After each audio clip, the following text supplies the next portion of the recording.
Magandang umaga po sa kanilang lahat.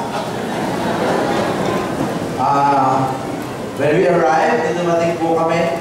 Sabi na ni Father Jeff, nagdagdag na po kami ng 10. Kulang pa rin. Siguro kung ang 10 na ito, iuusod, mahuhulog na tayo sa bangin. But, kung may masaya na yung araw na ito, ngayon ay walang iba kung hindi si Jesus. Dahil nagpunta kayo sa kanyang paanyaya. He's so happy that you are here because He's the one who invited you. And He said in today's gospel, "Come to me, all of you who are heavily burdened." Halika kayo dito, kayong nabibigatan sa inyong mga pasanin. Yan po ang isang tema. Ang isang pang tema ay ito. Nakaranas na ba kayong maimbitahan ng isang napakahalagang tao? Have you ever experienced being invited by a very prominent or special someone? Ano kaya ang mararamdaman ninyo? 3 weeks ago, I received an invitation and I'm so happy from the president of Roland Garros. Galing po ako sa Paris. I am a tennis addict, aficionado. Lahat ng tennis tournament, isinasabay ko ang mga hiling mas ko para libre na ang pamasahe. Ganun ginagawa ko. So, total, pumunta po ako na iba't ibang parte ng mundo. So, why not i-schedule ko yung kung kailan ang Wimbledon, kung kailan ang US Open, kailan ang Australian Open. But it happened that last French Open, I received an invitation from the president. So, and I was so enthralled. Kung po ang saya-saya ko. Saya-saya ko talaga. Would you believe, napapanood ko ang laro ni Nadal, Federer, just like that. Tapos ang mga katabi ko, puro mga presidente, I ended up buying a suit and a shoes kasi lagi po akong naka-crocs at naka-short. Sinasabi ko po ito dahil yan ang nangyari sa atin. Mas higit pa kaysa nangyari sa akin. Yan ang nangyari sa inyo. Jesus Himself is inviting you. Or He Himself invited you to come. Inipitahan niya kayo. For what reason? Because He knows, alam niya, na problemado tayo. God knows na hindi madali ang mabuhay sa mundo. Magkakasakit ka, magkakaproblema ka, at naranasan niyo na ba yung para kayong binagsakan ng langit at lupa? Siguro yung isang tao na ang lakas-lakas, tapos malinis ang kanyang lifestyle, hindi nariligarilyo, manalo pa sa atin, nagkaroon ng lung cancer. Ang babata ka ng anak mo, binagsakan ka ng langit at lupa. O yung asawa mo, ang akala mo, bait-bait. Yung pala, naalaman mo, ang daming anak sa labas. Yung mga ganyang bagay na hindi natin inaasahan. And this is the time that Jesus will come in. At papasok siya at sasabihin sa inyo, "Come to me, all of you who are heavily burdened, and I will give you rest." Alam niya, karamihan sa inyo, pagod na. Ang daming dinadala sa buhay. You're suffering enough. Karamihan sa inyo, takot. Hindi na makatulog. Kailangan sa inyo, problemado. At ang isang tao po na do not have enough reason to survive and to conquer the problem is becoming desperate. Karamihan po sa mga tao na malaki ang problema, hindi ito mabigyan ng solusyon ang kanilang isip, dumidilim ang paningin sa buhay. This is what Jesus is offering. Ito ang ibinibigay ni Jesus. That's why He is inviting you. Come to me, all of you. Where He is inviting us. He is inviting us to His very own self. Come and learn from me. you. I have something to reveal to you that there is more to life. 2 days ago, I received a text. Kasi ngayon, hindi na email or letter. Mas mabilis po kasi ang text. Lahat may cellphone. I received a text all the way from London. And the text, it says, Fathers, I attended your healing mass in London 2 weeks ago. I'm a Muslim. I was so touched by your healing mass. And now I am in the office of the Catholic Church because I want to become Catholic. Wow! Palakpakan natin yung church. I want to emphasize on her very words. Ano ang sinabi ng babae? That I was so touched and I want to put emphasis. I was touched.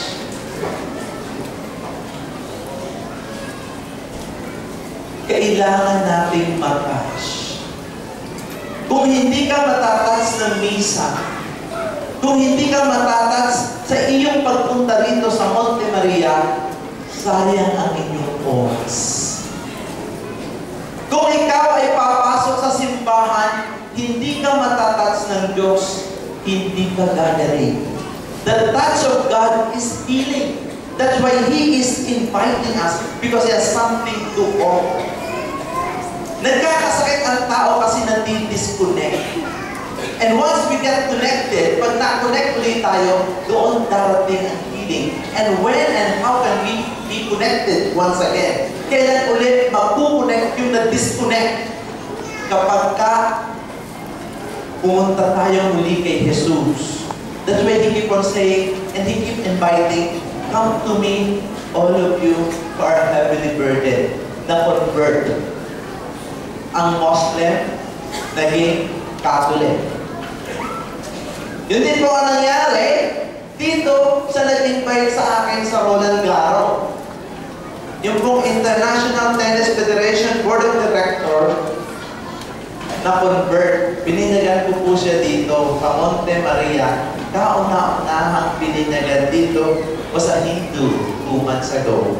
Si Father Jeff Aquino. Yan, inong na si Father Jeff. Anyway, ang sabi niya ay ito, before the baptism. Tinanong ko siya, ano nararamdaman mo? Father, I can't wait to receive Jesus in the Eucharist. Tayo mga Katoliko, can you please ask yourself, do you have the same excitement that you cannot wait to receive Jesus? Tayo mga Katoliko na bininyagan, kinumpilan, ipinanganak na Katoliko, meron ba tayong the same excitement? Kung wala, it is problematic. Nung po ako'y lumalaki, karamihan po ng aking mga kamag-anak at kapitbahay, Iglesia ni Cristo. Lumaki po ako ng mga kaibigan ko, mga Iglesia ni Cristo. Wala namang masama. Pero meron silang pulong-pulungan or common notion about us Catholics. Kapag ka po ang Iglesia ni Cristo natiwala, alam mo, natitiwala kayo mga yan eh.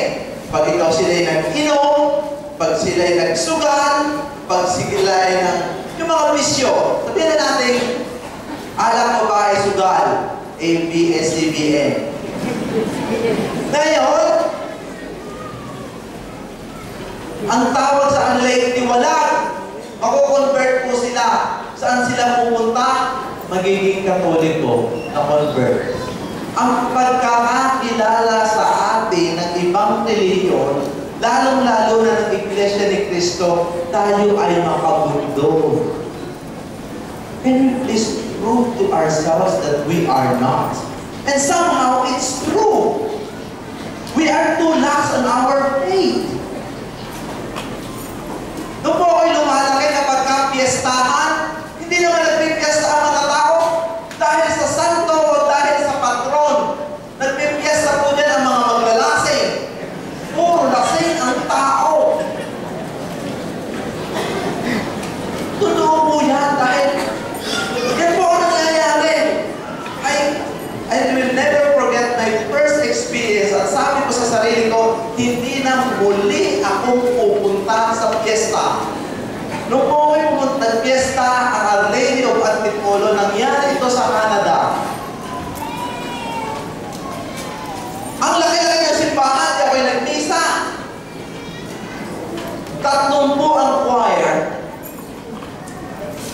sisimahang natin. So sa kwera ako nag-preach.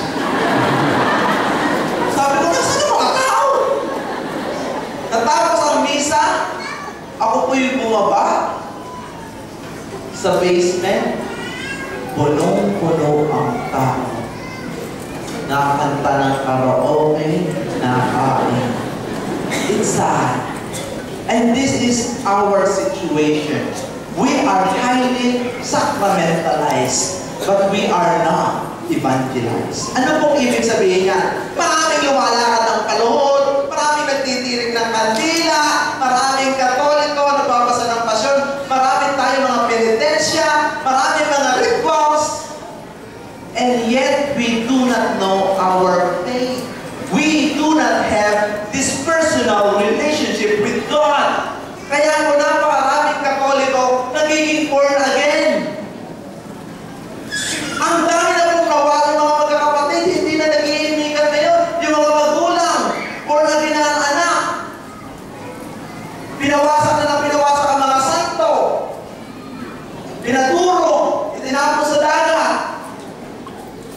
The problem here is not the Catholic. The problem here is the way we relate with our God. Ask yourself, you're Catholics.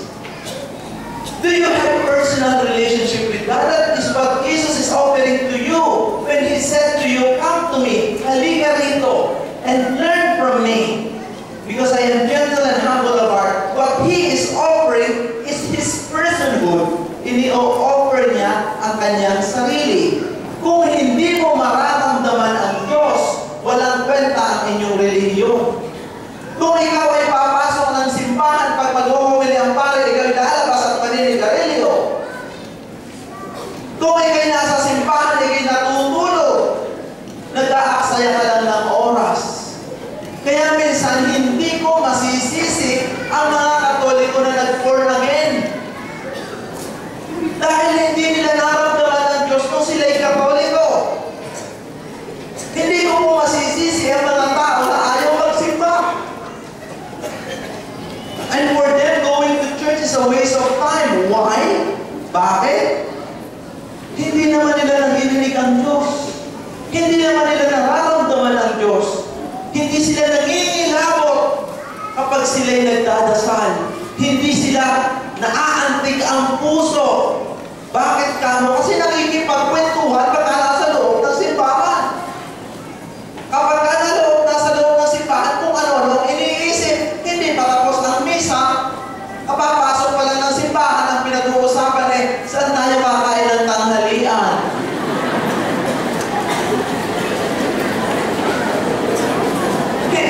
No wonder, magugutom kayo.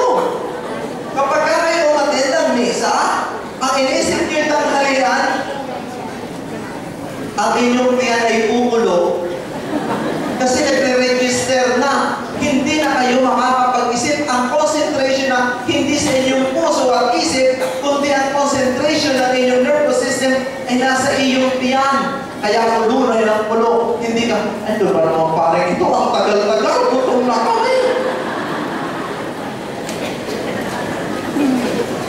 Kaya ako dito sa Monte Maria, pag kayo sumimba, asahan nyo kayo magugutom.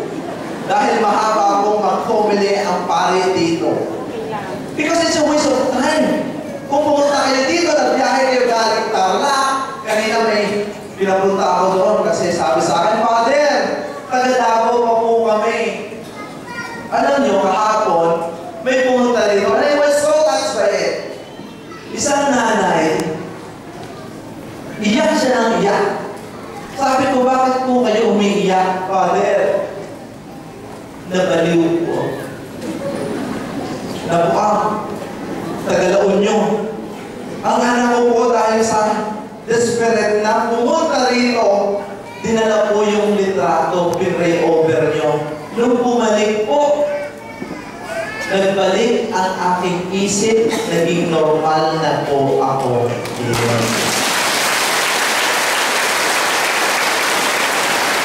Noong isang linggo, dito may nakaubong bata. 8 years old.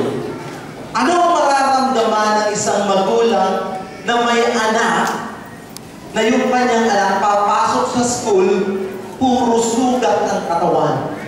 Mula ulo hanggang paa. Puro sugat. Dinala po dito nung 2 weeks ago. Saturday yun. Sabi ng nanay, kinabukasan, linggo, gumising ng alas 8, sumigaw ang bata ng malakas. Tinay! Sabi, bakit? Ano nangyari? Yung sugat ko po, natuyo ng lahat. Last Sunday, they came and they gave a testimony. Nakita ng libu-libong tao dito kung paano yung sugat ng bata, biklat ng lahat, wala ng trace of psoriasis, wala ng trace ng sugat. Ganyan ang ating Diyos.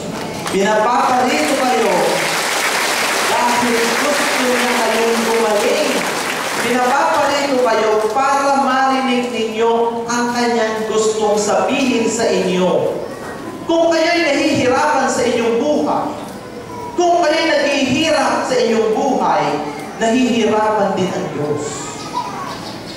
Dahil ang Diyos parte ng ating buong pagkatao. According to St. Paul, church is a mystical body where Jesus is the head and we are the body. Kung kayo'y may problema, namumroblema rin ang Diyos. Dahil hindi kayo makapagdasal, lagi kayong umiiyak. Ang sakit ninyo'y sakit ni Kristo. Ang ligaya ninyo'y ligaya rin niya. That's why He keep on saying, come and learn from me. Because most of the time, it is just a matter of perspective. And we have so much misconception. Alam mo, ano ang sinabi ni Jesus? Na kanyang ipinagmamalaki na matutunan natin sa Kanya?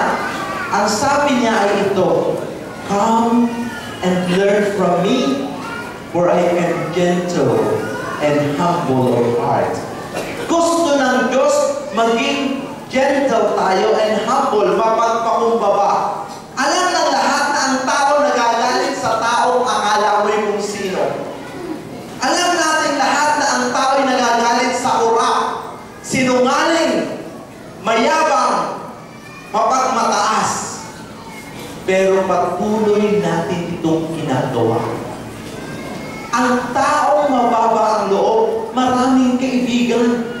Ang taong mapagpakumbaba, maraming kasamahan.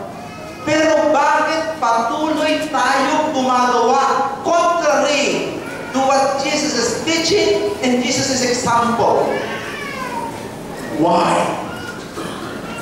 Because, ang sabi nga in today's gospel, those who have ears ought to listen. Pwede ba? Kayong mga nakakarinig, may mga tenga, makinig. We are lack of listening.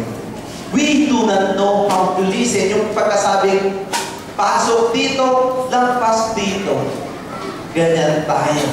Alam natin na pagka po ang tao'y mababa ang loob, pinagpapala ng Diyos. Alam natin na ang Diyos ay nakatingin sa atin. We all know that. Because it is a fundamental teaching, fundamental truth. Pero minsan tinatakpan natin ang ating mata. Why? Why? Dahil po mga kapatid, kulang pa ang ating pananampalataya. And this is our challenge. Minsan nga, ang sabi ko, Panginoon, ginamit mo ako sa ministeryong ito. Kung ang pagpapagaling na ito will not lead them to conversion, take this out from me. Because what's the use of this gift of healing if this doesn't lead you to conversion? Ang sasabihin ko pa sa Diyos ay ito, Panginoon, kung hindi din po magbabago ang taong ito, huwag mo nang pagalingin. That's true. Because those person who are healed, yung tao kong pinagaling at hindi nagbago ang buhay, miserable rin niya. Yung taong pinagaling ng Diyos pero patuloy patuloy pa rin siya sa kanyang dating buhay, magkakasakit yan. Ang sasabihin ng mga tao, sana namatay ka na. Yes! Because what Jesus is offering is fullness of life. What Jesus is offering is holistic form of life that we need to be totally and fully integrated. Hindi po tinatawag na there is no dichotomy in every human being. You should be physically, spiritually, psychologically, and emotionally healed in order for you to be happy and to be fulfilled. Anong kwenta na makalakad ka? Ginagamit mo naman ang paa mo sa paninipa. Marami po sa akin ang nagpapapray. 2 weeks ago, there was this mother. Dito nakaupo. Sumigaw. Father, pagalingin mo po ang aking anak. Hindi po siya nagsasalita.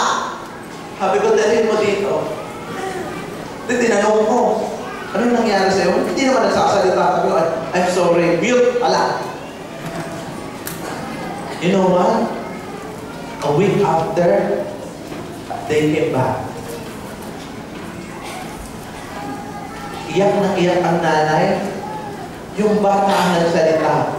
At ang sabi sa akin, Father, ako po yung hindi makapagsalita. Because I decided not to talk because of trauma. Namatay yung kapatid ko sa car accident. I was beside her. For 4 years, hindi po ako nag-aral. Ngayon lamang po ako mag-aaral dahil nung inakap niyo ako, naramdaman ko ang Diyos. Amen. Sa mga may sakit na nandito, sa mga problemado na nandito, sa mga desperado at desperada na nandito, one thing you need to be healed. Para hindi naman sayang ang inyong pagpunta rito, ang inyong pakikinig at tutok at pamasahe at oras, there is one thing essential for you to experience, and that is the touch by our God. Kailangan maramdaman ninyo ang Diyos na buhay sa inyong buhay. Kung hindi nyo mararamdaman ang Diyos, hindi kayo gagaling, hindi mawawala ang galit sa inyong dibdib, hindi magkakaroon ng direksyon ng inyong buhay, patuloy kayong magiging galit sa mundo, patuloy kayong mamumroblema at madilim ang inyong pag-iisip. But for those who will open their hearts, their whole being to the Lord, this is the moment. Ito po ang umpisa ng inyong bagong buhay. Ito po ang umpisa ng inyong kaligayahang walang hanggan. Pag uwi ninyo, magugulat ang inyong kapitbahay dahil maaliwalas na ang inyong mukha.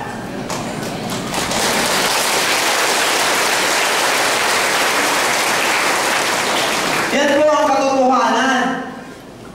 Ang taong ang Panginoon ay buhay sa Kanya, magkaproblema man, madaling dalhin. Kahapon, ako po ay nagpapahinga. Alam ng tao kung gaano kadami ang aking problema. Kasi kung ano-ano mga sinasabi ng tao sa akin. Ako po ay umalis ng 3 linggo. May na-receive po akong text. Ang sabi ay ito, Father Suarez, totoo nga po bang nasa mental hospital kayo?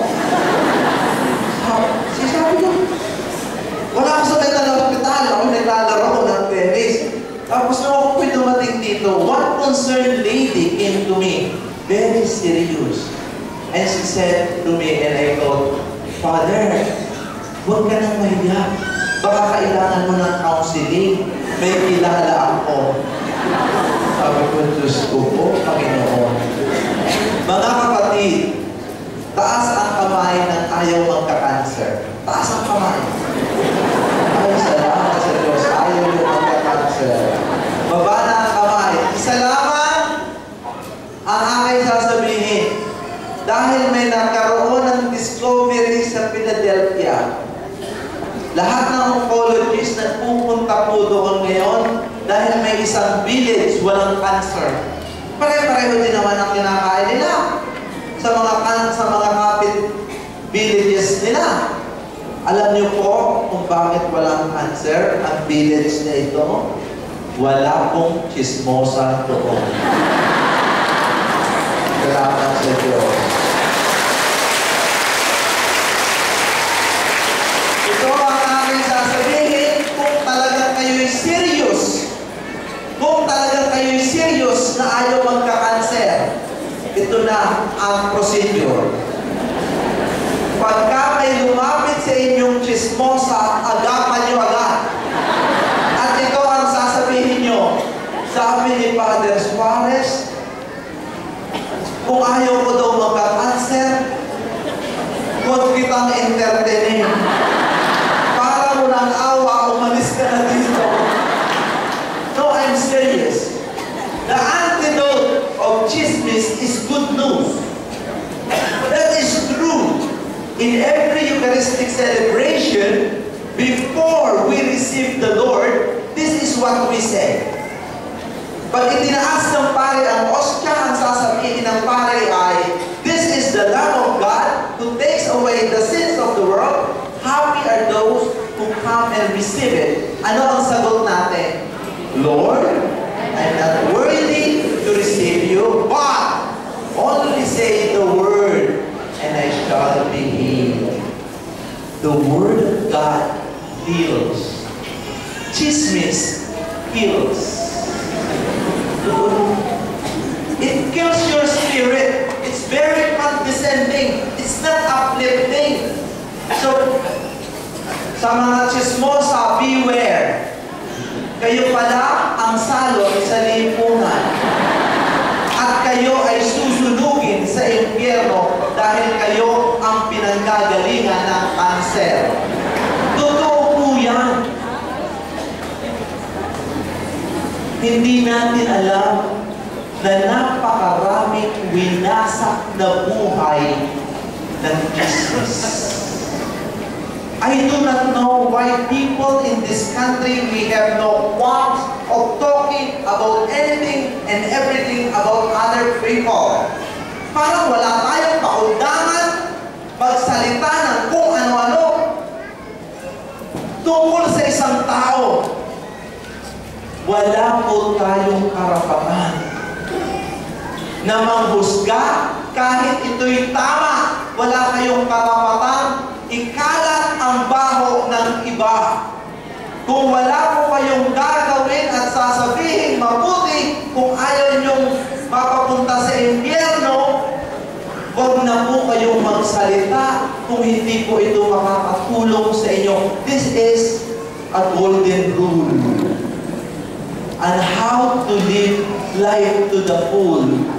Huwag po tayong pakialamero at pakialamera sa buhay na may buhay. Can you